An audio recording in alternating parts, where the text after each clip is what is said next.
All right, welcome back to the Rant. This is part two in the three-part series, back with the man, radical core designer, Mo Pinel. Mo, welcome back again. How are you feeling, sir? I'm feeling fine. It's good to be back again. Do I have to put my mask on to do that same intro we did the last time? Only if you want to be Green Darth Vader. I don't want to be Green Darth Vader. No, no, no, no. I'd rather blend into the woodwork. That's right. We want to stay incognito with all of it. And at the end of the day, what we want is not fiction. We want facts and ultimately results. And that is what we're going to talk about. Results. That's right. Can't imagine. Let's rewind back as Mo is, chilling back, living his best life, sipping his wine. Radical recently introduced the Results Solid and the Pandemonium. We want to talk about both. Let's first talk about the Results Solid. What happened when this project kicked off? Talk to us about what the assignment was and what the requirements were. That was just a brainchild that I came up with in April of 18. I was sitting in the Villages watching the senior tournament stop down there.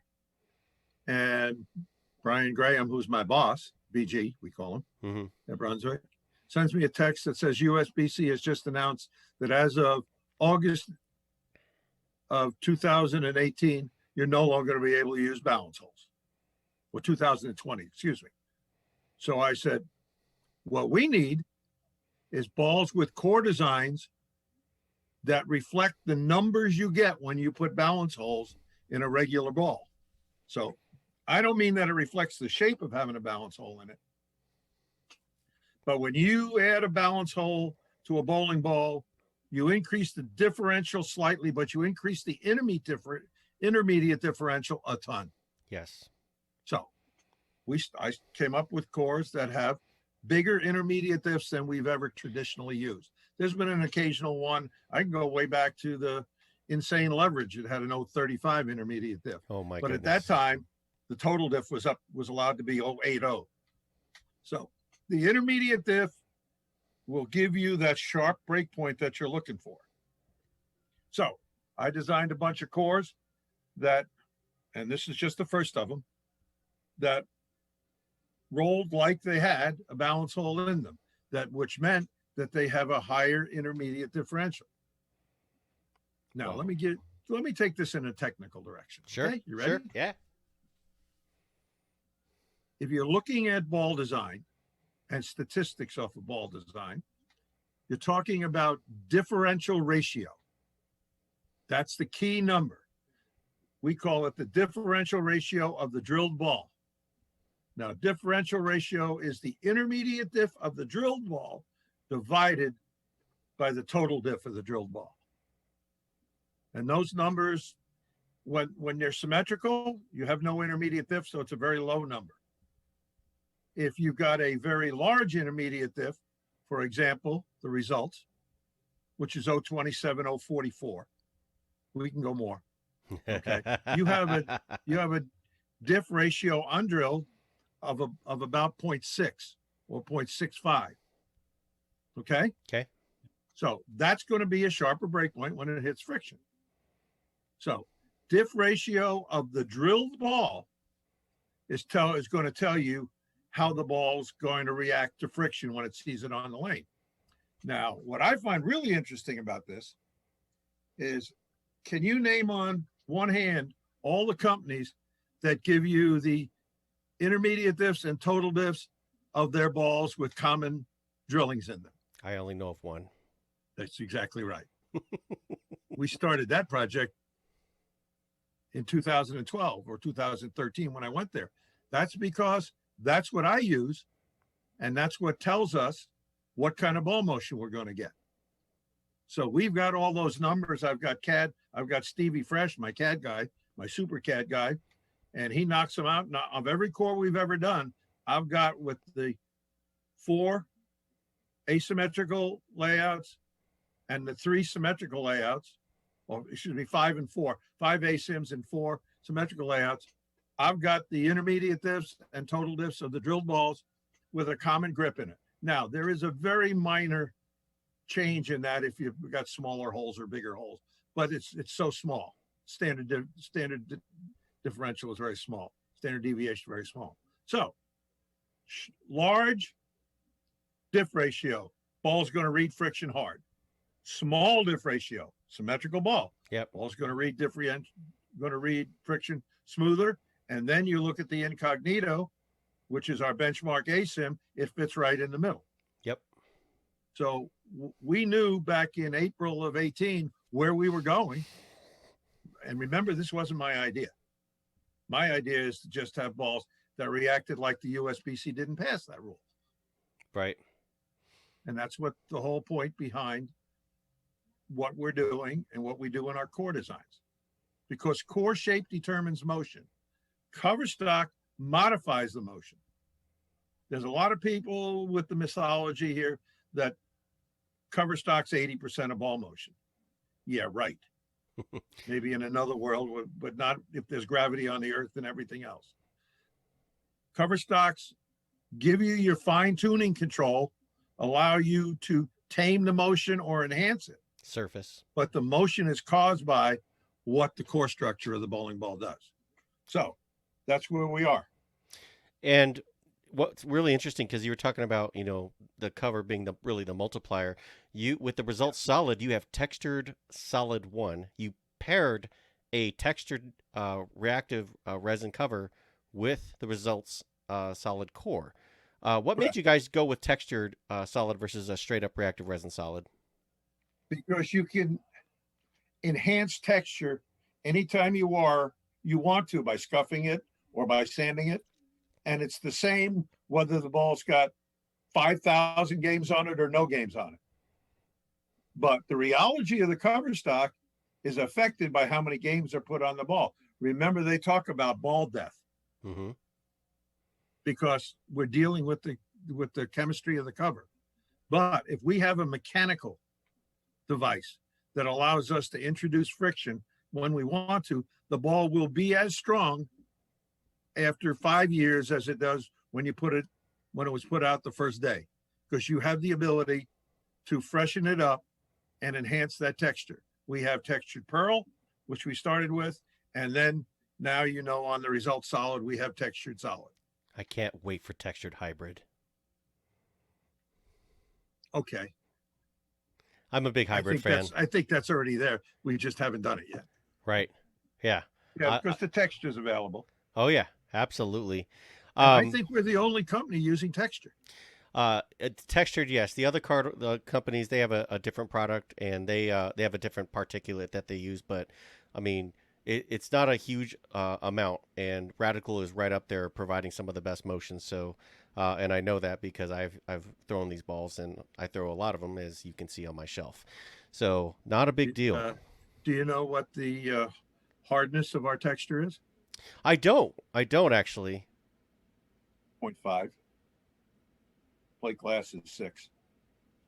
Okay. 6.5. That's very diamonds interesting. Are 9. So it's not going to be destroyed. I mean, it has longevity to it, and it's real easy to refresh it. Put it on a spinner, put a Scotch-Brite pad on it, or put a sanding pad on it, and you bring the texture right back up, and you got a ball that's just as good for the entire life of the ball. That's amazing. And it wasn't my idea, so I can't take credit for it. But when they showed it to me, I said, I want to do that. Absolutely. Okay, so what's really interesting is the results solid moves really well for a solid, and it is continuous, and it hooks more than the incognito. It picks up sooner. There are some people now I'm with you on that. Except I talked to Vern Peterson, who does the reviews for the Bowler's Journal. Yep. I've talked to some of our people, and they say that the incognito hooks more than the results solid. But it's a different shape. It also is dependent upon the oil pattern. Absolutely. And on top of that, I think a lot of people are confusing hook with roll. If strength is determined in the mid lane, the hook is the second phase of the ball motion, which is where the ball picks up. So if the ball's weaker and burns less energy, because there is no such thing as energy store, as people like to say, then... I heard that again today. Yeah. This ball stores energy. Let me explain something to you scientifically, people. For a bowling ball to hook, it has to slow down. And for a bowling ball to slow down, it has to use energy. These are not batteries. You don't go to the store and you don't charge them up. If a bowling ball doesn't lose energy, it won't hook. It has to lose energy to hook. Yep. And that's contrary to what you hear. And so the result's solid. The big secret, if I'm not mistaken, the big secret sauce is the combination is primarily that giant core, which is, and that's a stronger core than the incognito core, right? Oh, yes. Okay. The intermediate diff of the incognito core is 017? 017, and the intermediate diff of the results is 024. Yeah. There's a big difference. And Man. by the way, I can make the results score stronger than that by doing a density adjustment. I can get it all the way up to 032. You just took the next question. I was going to ask you. So you can make it stronger and still be with I can go to 032, 053. Wow. Now, see, you got to understand that the USBC rule on total diff is 060. Right. But if when they measure it, your total diff is 055 or higher, you have to give them at least your firstborn child, maybe your second one. I think it's like 48 balls or something you got to send them. It's 48 balls.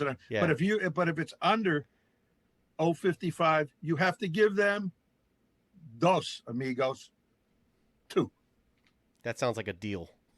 And Brian Graham and I, before Randy came over, now Randy goes along with it, is 053 is all you're going to receive from me at the most. Okay.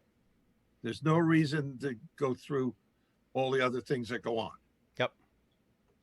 And you should know that, because that will give you confidence that, well, it never happened before, but there was a ball thrown out for production giving it too high a total differential. We know that. It doesn't matter. No reason to bring up who. But it happened. Yep. It ain't never. If it happens to me, you can put a gun to my head and I'm done. I'm well, I mean, if you stay at 053, you're well below, and then later if they decide to go to 045, it's still going to be easy for you guys. Because it's the intermediate diff of the drilled ball that most significantly affects ball motion, not the total diff. All right. So you called the result solid, the hookingest ball in the game of bowling, and you're talking about making. Now, let me modify that. Okay. It has the potential to hook more than any other ball ever designed, because of its continuation and its huge intermediate dip. But the hook is related to the cover stock you put on it and the texture you currently have on it. So if you want to see a result solid hook, okay, put a brand new 360 on it and top it lightly with a 1000 pad, and make sure your butt's against the ball return on the right hand lane, and your eyes are somewhere in the area of the 10 pin. Okay. Because that's what I mean by the hookingest ball. Yep. You can make this hook and continue again because of the diff ratio. Diff ratio is the highest diff ratio that has ever been introduced in a bowling ball. We're going to come back and talk about that in part 3 of this, because I want to save that second part of that conversation for the grand finale. We're going to come back to that. Does that mean I get to sip on my wine for a little more? You live in your best life, sir. That's what it's all about, and a whole lot more. With you. My pleasure, folks. Hey, you know what? We're just here to cause all kinds of pandemonium, right? See what I did there? There we go. Yeah, that's perfect. So let's talk about the Pandemonium. So this is a completely different style of ball. It's got a smooth but continuous motion. So what was the design intent behind this ball? A stronger, symmetrical ball. We have bonus as our benchmarks in. It hooks, but it's a very gradual, continuous hook all the way. If it does give you a harder move, it's because they forgot to put oil on those boards, on the oil pattern. But right. Pandemonium has the ability to get a sharper break point and read friction it encounters, because it retains axis rotation a little bit longer, so that when it hits the friction, it will go more sideways. So it's what I call a stronger symmetrical ball. I had some people hit me up and they said after they drilled it, they thought it was a super melee jab. Oh, good. That's a compliment. I mean, in the Brunswick melee world. Jabs are good bowling balls, but they are smoother than the Pandemonium is. Okay. Well, Well, that's what I think they meant. They were like it was sharper off the spot. So a lot of people in the Brunswick line, they use the jab as their benchmark pearl to Oh kind yeah, of measure against. yes, it's a very popular ball. It's done very well. So Pandemonium's We stronger than introduced that. bonus to become our benchmark symmetrical ball, and it has a solid cover. Absolutely. I wonder if there's a pearl bonus coming sometime soon. What do you think? Ooh, you are speaking my language. If they're coming out, so the bonus is just to be clear, everybody.